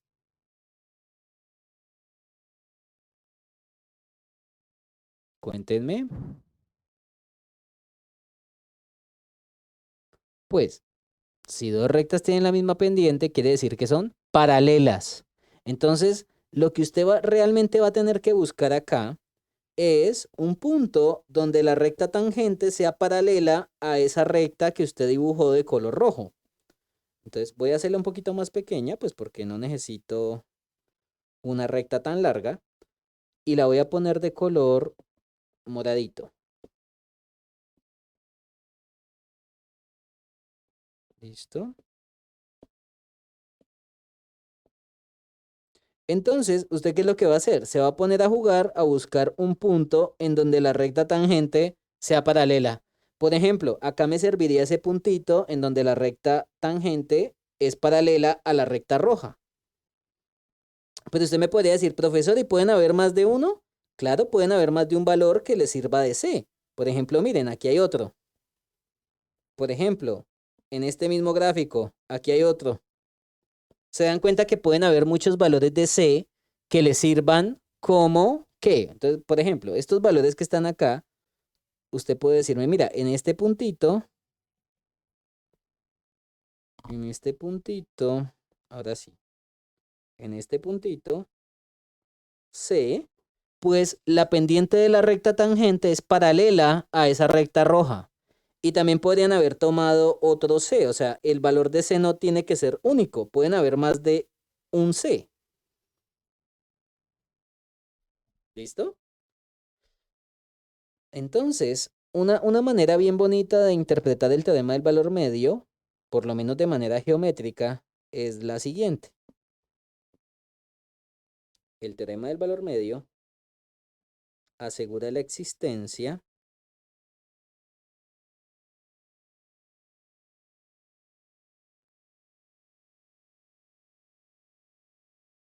asegura la existencia de una recta tangente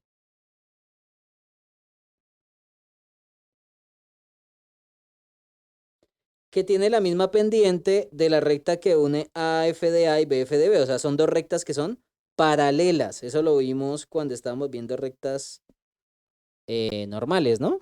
Y bueno, y también rectas tangentes, que yo les decía, mira, una cosa es recta pendiente, rectas paralelas y otras son rectas perpendiculares, que con la normal es perpendicular. Entonces, el teorema del valor medio asegura la existencia de una recta tangente paralela, porque tienen la misma pendiente, paralela a la pendiente de la recta que une los puntos AF de A y BF de B. Esta es la interpretación más bonita que uno le puede dar a el teorema del valor medio. ¿Listo? Profe, Y una es, pregunta. cuéntame. Es que estoy, o sea, yo no sé si es acá en ese ejemplo o pasa siempre, pues, está viendo que en los valles Ajá, o sea, así cuando, o sea, en la función, sí, cuando hay valles y hay, es como hay picos, es ajá. paralela. ¿Eso pasa siempre o solo es en ese ejemplo? No, pues en este ejemplo, tuvimos tres existencias de esos valores. Pero, por ejemplo, si tú tienes un gráfico diferente, por ejemplo, algo así, si se cumplen las hipótesis del teorema, pues debe pasar. Por ejemplo, si la gráfica fuera así, y tú me dices, ah, pero es que en este caso los puntos que se unen es esta de acá. Vamos bien, espérate y lo pongo bonito para que quede bonito. Acá. Por ejemplo, que el gráfico de la función tuviera este comportamiento. Pues yo necesito encontrar una recta tangente que sea paralela a esa recta de color rojo. Pues lo que podemos hacer es ir mirando en el gráfico, ¿verdad? Y yo creo que pues si se cumplen las hipótesis del teorema, que en este caso se cumple, mira que estaría por acá. ¿Sí te das cuenta? Ese sería el punto que me sirve a mí. ¿Vamos bien? Ah, listo, listo. Entonces sí, acá varios porque habían varios valles, como tú estabas diciendo. Incluso también habría uno por aquí arriba, ¿no? Debería haber uno. Tocaría tomar la recta paralela y mirar.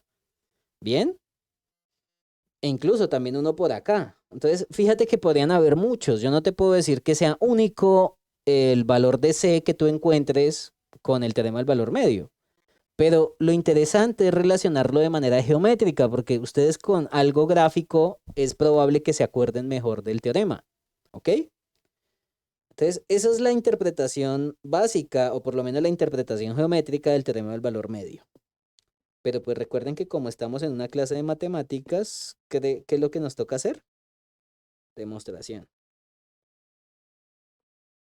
Bueno, para probar el teorema del valor medio realmente hay muchas formas. Yo no les puedo decir que la única vaya a ser la que les voy a dar. Pero la que les voy a dar es una demostración bien bonita y realmente en lo que queda de la clase, que son 15 minutos, voy a poder probar los dos teoremas que faltan. Y ustedes dirán, pero profesor, ¿usted nos va a meter todo ese tema en las malas? No, la demostración que les voy a mostrar es una demostración muy bonita y corta, que es lo más importante. Una vez en demostraciones, eh, no es solamente que, bueno, que se pruebe las cosas, sino que también que haya cierta facilidad para probarlo. Porque, como ustedes sabrán, hay demostraciones que son extremadamente largas, pero hay otras que son bien pequeñitas. Este es un caso en donde es un teorema bien pequeñito y vamos a utilizar una función auxiliar. Entonces, sea la función, si quieren la podemos llamar G mayúscula, bueno, G mayúscula de X, definida en el intervalo AB a los reales, dada por... Ustedes dirán, uy, profesor, usted va a definir una función horrible. En cierta manera sí, y en otra manera no. G de X lo vamos a recordar como un determinante. Algunos de ustedes de pronto han visto cositas de álgebra lineal o incluso lo están viendo ya sea a las malas o como sea. Y vamos a escribir el siguiente determinante.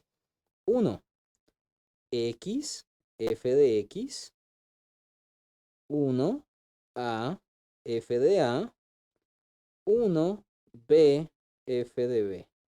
Me parece que en este semestre ustedes están viendo álgebra lineal, ¿no? Los de matemática. ¿O es en el otro semestre? Creo que en el cuarto. Ah, bueno, todavía falta entonces un poquitico. Bien, pero bueno. Determinantes creo que no es un tema que nunca hayan visto. Yo creo que a las malas les habrán dado cosas de estas, especial en solución de sistemas de ecuaciones. Bueno, los determinantes cumplen unas propiedades bien interesantes. Bueno, por ejemplo, podemos calcular este determinante. No sé si algunos de ustedes saben cómo calcular determinantes. Pues la verdad no es interesante así, o bueno, no es que se vaya usted a echar el examen si no sabe calcular un determinante. No, esta es una demostración, vuelvo y les digo. Pero hay unas propiedades importantes de determinantes y son las siguientes. Pues por lo menos se las voy a nombrar. Ya demostrarlas pues se me va un poquito de las manos pues porque tiene que ver con álgebra lineal. Pero si llegan a tener alguna duda yo se las puedo ayudar a probar y ya. Entonces, los determinantes cumplen con las siguientes propiedades. Primer propiedad determinante. Primer propiedad. Bueno, o más bien, propiedad determinante. No, solamente voy a usar una. Propiedad de determinantes.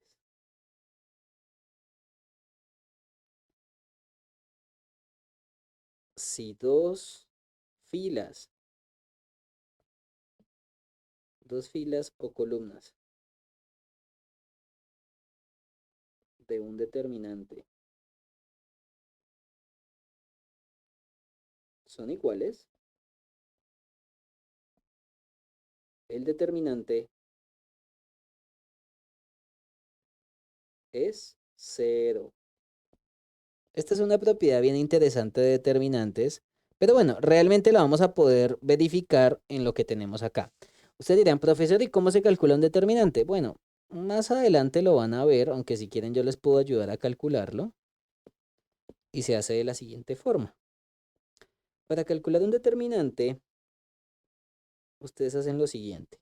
Básicamente lo reducen a calcular determinantes más pequeñitos.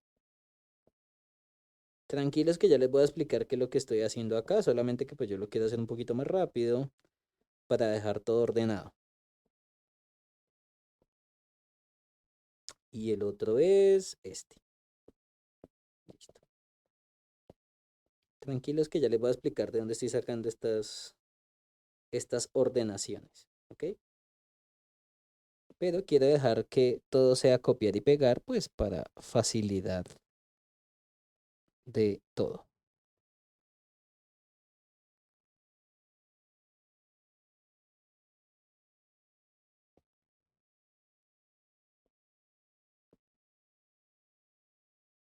Ok. Bueno, ¿cómo se calcula un determinante de 3 por 3? Básicamente uno juega con lo siguiente. Realmente los determinantes no interesan por qué fila o por cuál columna usted va a empezar, pero pues bueno, eso es tarea de su profesor de álgebra lineal. Yo no me voy a poner a probarlo. Pero bueno, ¿cómo de pronto se los enseñaban en el colegio? Incluso a veces en el colegio ven qué es un determinante y aprenden a calcularlo. Usualmente lo calculan con la primer fila. Entonces voy a mostrarles cómo se hace. Uno cancela la fila que contiene al primer elemento de la matriz, bueno, el elemento que esté en la posición 1, 1, que sería este que está acá. Déjame y lo voy a poner acá como con un... Entonces, este elemento vamos a eliminar la fila que lo contiene y a eliminar la columna que lo contiene, solamente que no quiero tachar todo. Y la matriz que quedó, que en este caso es esta que está acá, se va a multiplicar con este elemento y se va a multiplicar como determinante. Entonces, el primer elemento, ¿cómo es? De ese determinante. Esto sería 1 multiplicado por el determinante que quedó aquí de esta matriz sobrando, que sería AB, F de A, F de B. O sea que sería multiplicado por esta primer matriz. ¿Ya se dan cuenta por qué estaba haciendo trampa? Ok, como lo vamos a hacer con la primera fila, entonces ahorita vamos a hacer lo mismo, pero con el segundo elemento que es X. Entonces vamos a tapar la fila que contiene el X, solamente que no quiero tachar para que no se vea feo. y vamos a tapar la columna que contiene al X, la fila y la columna. O sea que es como si tapáramos esto así y esto así. Y vamos a multiplicarlo por el determinante de la matriz que quedó, que sería precisamente esta de acá con esta de acá, y formamos una matriz de 2 por 2, o sea, una matriz de 2 filas y 2 columnas. ¿Listo? Solamente que pues no quiero ponerlo así con tanto color, entonces voy a borrar esto. Bien.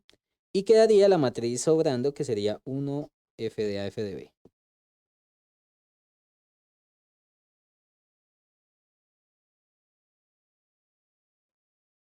Bien. Entonces, esto sería el valor que está ahí, que es x. Entonces acá sería menos. Bueno, eso también tiene unas leyes de signo. El primero es positivo y el otro es negativo. Menos x por el determinante de la matriz pequeñita que sobrevivió, que es esta.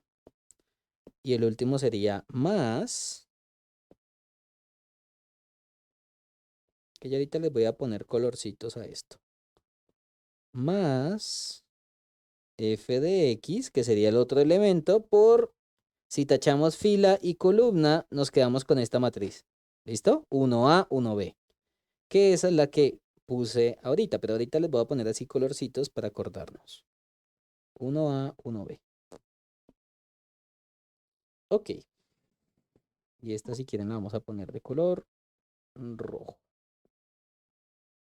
Entonces acá tachamos esta columna, aunque déjenme un momentito y la corro un poquito más. Perfecto. Y tachamos la fila que lo contiene, que pues sería, o sea, la primera fila siempre se tacharía, por eso es que están como esos colores uno encima del otro, porque esa primera fila siempre la tacharía. La que va cambiando es la columna que se tacha y de ahí va saliendo la matriz que necesitamos. Entonces, esta sería la primera matriz, la que es de color azulito, esta. Esta sería la matriz pequeñita que sobrevive al tachar la columna 1 y la fila 1. O sea, sería tachando esta con esta. Y nos da A, F de A, B, F de B. ¿Listo? La otra, que sería con morado, tachamos la fila que contiene al segundo elemento de la fila 1, que es X, y a la columna que lo contiene también. Y nos queda la matriz 1 F de A, 1 F de B, que es esa que está ahí. Entonces, para acordarnos de dónde fue que salió, pues vamos a pintarla de color morado. ¿Listo? Que sería con el elemento, o sea, tachando la fila y la columna de esa X. Y por último, en color rojo, tachamos la columna que contiene a la primer fila, o sea, la fila que contiene a f de x, que es el elemento 1, 3, y la columna también que lo contiene. Y nos quedamos con esta matriz pequeñita que es 1A, 1B. Y pues esa sería la matriz pequeñita que está acá. Ya para calcular un determinante de 2 por 2 es más sencillo. ¿Por qué? Porque es básicamente multiplicar la diagonal principal y se le resta la otra diagonal, la diagonal secundaria. Pero ya les voy a decir cómo se hace eso. Pues para aquellos que nunca han visto determinantes, se hace de la siguiente forma. Esto se multiplica. Estos dos se multiplican acá en diagonal principal. Bien. Y estos tienen signo más. O sea, la multiplicación se le pone un más. Y la multiplicación cruzada, que va hacia arriba en este caso, pues se hace, pero esa va con un signo menos. ¿Listo? Ahorita les voy a poner eso. Ok, que es con rosado. Multiplicación hacia abajo. Multiplicación hacia arriba. Esta es negativa y esta es positiva. Y lo mismo de esta multiplicación cruzada. Multiplicación cruzada. Acá es menos. Y aquí es más. O sea que a la final nos va a quedar algo así. 1 multiplicado por A por F de B, pues sería A por F de B. Y como tiene un más, quiere decir que ese producto aquí tendría un signo positivo al frente, pero pues usualmente no se le pone.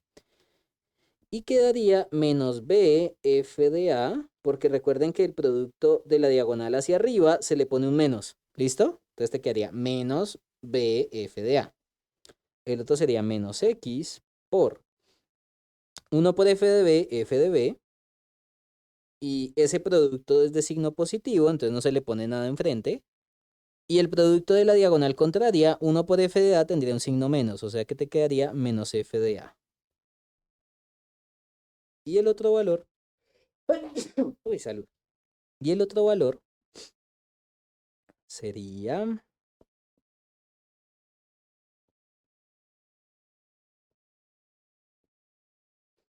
más f de x multiplicado por b menos a, haciendo el mismo producto cruzado. ¿Ok?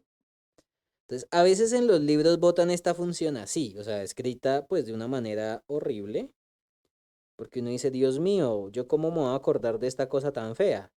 Bueno, realmente utilizando determinantes es mucho más fácil de recordar. O sea, si ustedes por alguna razón tienen que presentar algún examen y saben que les van a preguntar el teorema del valor intermedio, la forma más rápida de recordarla es con esta función que es un determinante. ¿Bien? Pero bueno, ustedes me dirán, profesor, ¿y usted para qué se puso a hacer los cálculos del determinante? Bueno, porque hay libros en donde sí utilizan la función así tal cual. ¿Listo? Pero entonces, ustedes dirán, bueno, ¿y por qué esta demostración sale corta? Bueno, porque fíjense que G cumple varias cositas. Fíjense que G, que es un determinante, es suma y multiplicación de funciones continuas. Ustedes dirán, pero venga, ¿por qué? Bueno, fíjense que estos son constantes, ¿no? Estas son constantes. Esto que está aquí también es una constante. Y esto que está aquí también es una constante. Porque la variable es la x, ¿no? Cualquier cosa que no tenga x es una constante. Y las funciones constantes son continuas porque son líneas horizontales, ¿no? Entonces, mira, hay constantes y también hay funciones que, mira, por ejemplo, aquí aparece la x, creo que esta función es continua, ¿no? Porque es una recta. Es continua en el intervalo AB. Y esta que está acá, por hipótesis, también es continua en AB. Esta función es, espérate que quedó feo. Es continua en el intervalo AB por hipótesis. Y más aún, es continua. Por ejemplo, la x es continua en el intervalo AB y además tiene derivada, porque es que la x al derivarse, ¿cuánto te da? ¿Cuánto da la derivada de x? 1. Entonces, esa es una función que no solamente continúa en el intervalo abierto, sino que es diferenciable en el cerrado. Y lo mismo la f minúscula por hipótesis, porque es que a mí la f minúscula me están diciendo que es diferenciable en el abierto y continúa en el cerrado. Entonces, ustedes dirán, bueno, profesor, ¿y usted por qué me está diciendo esto? Bueno, porque cuando ustedes tomaban funciones que fueran continuas o diferenciables en un conjunto, si habían sumas, productos, bueno, en este caso solamente hay sumas, productos o restas, pues la derivada de una suma, producto o resta de funciones que fueran continuas o diferenciables, pues terminaban siendo continuas y diferenciables en esos mismos conjuntos. Entonces, haciendo esta escritura de la función g, podemos concluir primera cosa. G mayúscula, que es ese determinante, es continua en el intervalo cerrado AB y diferenciable en el abierto. Y ustedes dirán, ¿por qué? Bueno, pues porque suma, resta y multiplicación de funciones que son continuas y diferenciables en ciertos conjuntos. Recuerden que cuando hicimos la prueba de los teoremas de continuidad y los teoremas de diferenciabilidad, yo les dije a ustedes que realmente acá lo podíamos hacer en un conjunto cualquiera, donde la derivada existiera o donde la función fuera continua. Entonces, ahí es donde empezamos a utilizar los teoremas que ya hemos probado. Entonces, solamente viendo que suma, resta y multiplicación de funciones que son continuas en un conjunto y diferenciables en otro, ya automáticamente esa función hereda esas mismas propiedades. Porque suma, resta o multiplicación de funciones que son continuas en un conjunto y diferenciables en otro conjunto, no necesariamente tiene que ser el mismo. Bien, hay una propiedad interesante y es que G de A es igual a G de B y es igual a 0. Ah, y entonces las imágenes en los extremos son iguales. Y usted me podría decir, profesor, pero ¿cómo usted sabe eso si esta cosa se ve horrible? Bueno, usted me puede reemplazar la x igual a y la x igual a b en la función y verificar qué da. Pero la condición más importante para poder asegurar que son iguales a 0 es utilizar la propiedad determinante. Recuerden que yo les había dicho a ustedes, o sea, yo la voy a hacer pues por el método más rápido, que es utilizando esta propiedad de determinantes. Y ustedes dirán, pero ¿cómo así que dos filas y yo ahí no veo nada de filas? Bueno, si calculamos, esta es la función, ¿no? Esta era la función original. Y vamos a mirar cuánto es G de A usando esa propiedad de determinantes. G de A, recuerden que es donde aparezca la X, voy a poner A. O sea que aquí es A y aquí es A. A y A. Porque recuerden que donde aparezca la X en la función, vamos a reemplazar ese valor de X que estoy evaluando. Entonces fíjense que si reemplazamos A en la función, aquí ya hay dos filas consecutivas que son iguales. Entonces, estas dos filas son iguales.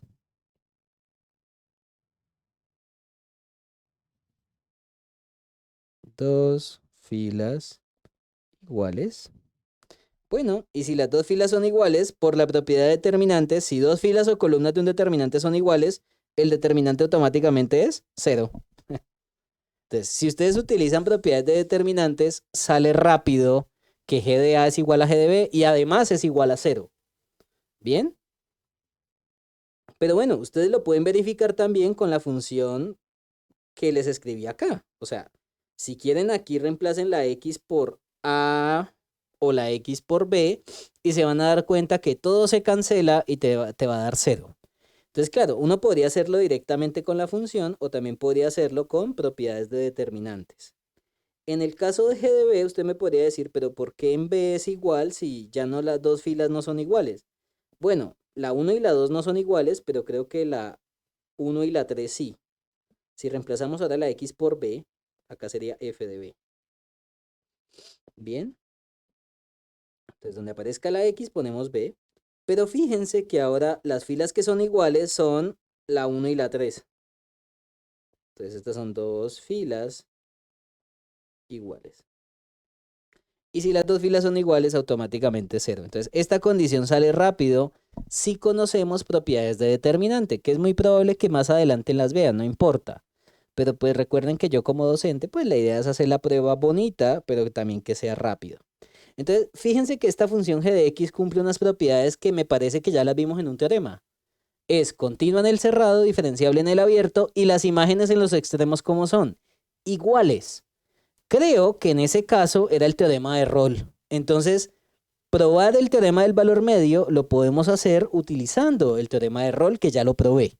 Entonces, por el teorema de Rolle,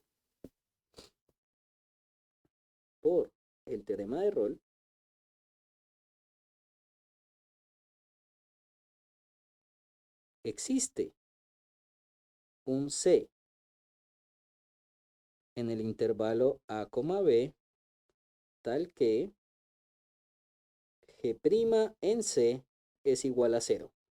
O sea, la derivada de la G, o sea, de esta función que está acá, es 0. Pero entonces la vaina es encontrar la derivada de esta función, ¿no? Porque recuerden que G era esta función.